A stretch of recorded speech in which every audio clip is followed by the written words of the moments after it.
সূর্যমুখী ফুল গাছ থেকে ছুটিয়ে নিয়ে এসে এভাবে উপরমুখা করে রাখার ব্যবস্থা, না হলে ওই বীজটা হয়ে যাবে, ছাতনা পড়ে যাবে, রসে ভিজে নষ্ট হয়ে যাবে।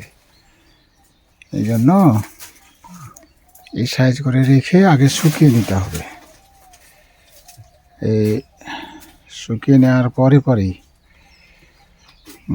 কি বলে, এটা খুব সহজেই ঝরে যাবে। কোনো শক্ত জিনিসের উপরে নাড়া দিলে অথবা হাত দিয়ে টান মারলে ওটা ঝরে যাবে।